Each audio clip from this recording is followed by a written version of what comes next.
All right, welcome to The Explainer. Today, we're diving into Alphabet's innovation engine. Now, you've probably heard of these two things. On one side, there's X, the Moonshot Factory, and on the other, you have the other bets.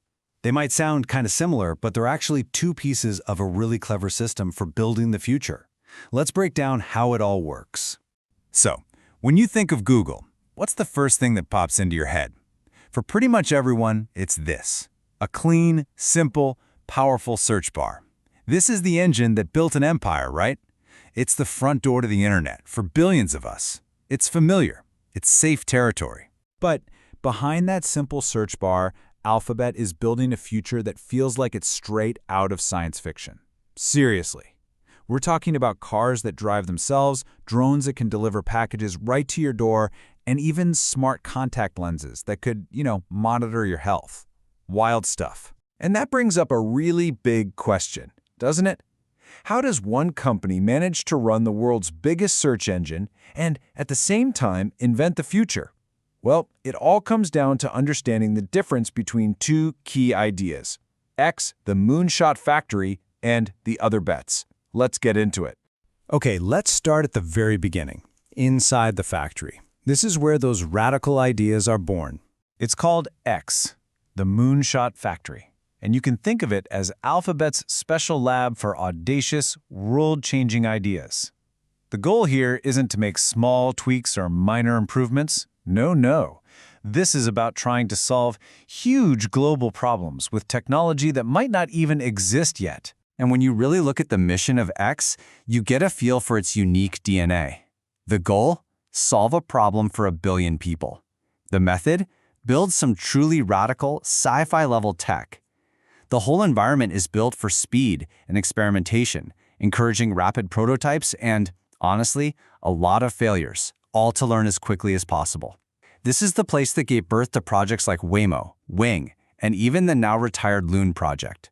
So, what happens when one of these crazy moonshot ideas actually starts to show some promise? When it proves it might actually work? Where does it go next?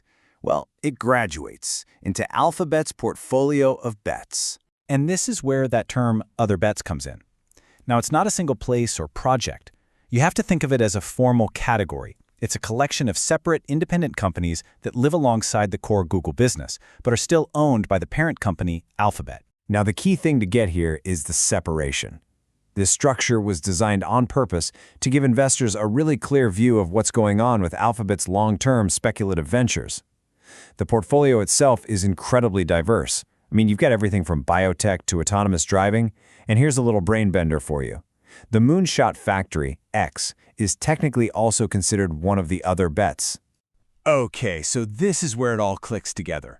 The most important part of this whole thing is the relationship between the factory and the portfolio. It's a journey. Think of it like a graduation process. The simplest way to wrap your head around it is this.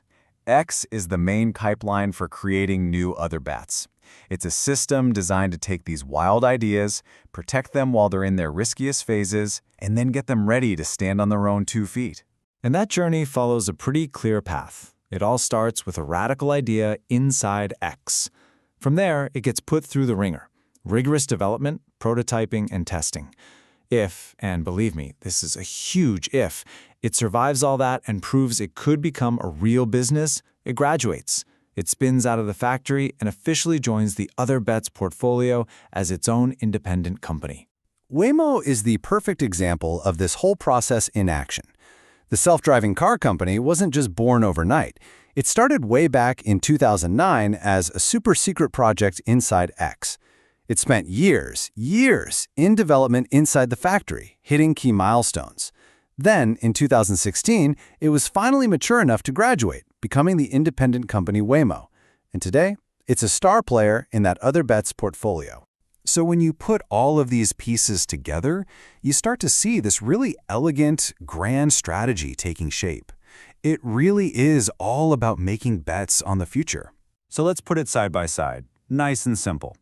X is the R&D lab, the incubator. Its focus is on those super early-stage, high-risk projects, and its output is prototypes and new tech.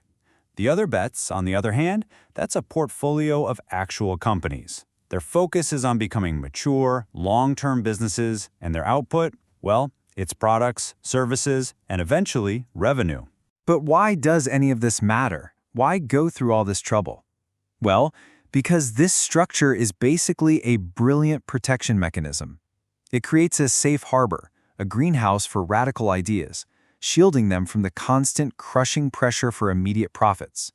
It gives them room to breathe, room to fail, and ultimately, room to grow into something that could actually change the world. When you get right down to it, it's a system, a deliberate, methodical machine for invention. This isn't just about throwing a bunch of money at random ideas and hoping something works. No, it's a structured process for systematically placing bets on what the future might look like, one moonshot at a time. So, that's the engine in a nutshell. X is the factory where the future is forged, and Other Bets is the portfolio where that future gets to grow up. It's a powerful, systematic way to invent what comes next, which really leaves just one very exciting question. What on earth are they going to build next?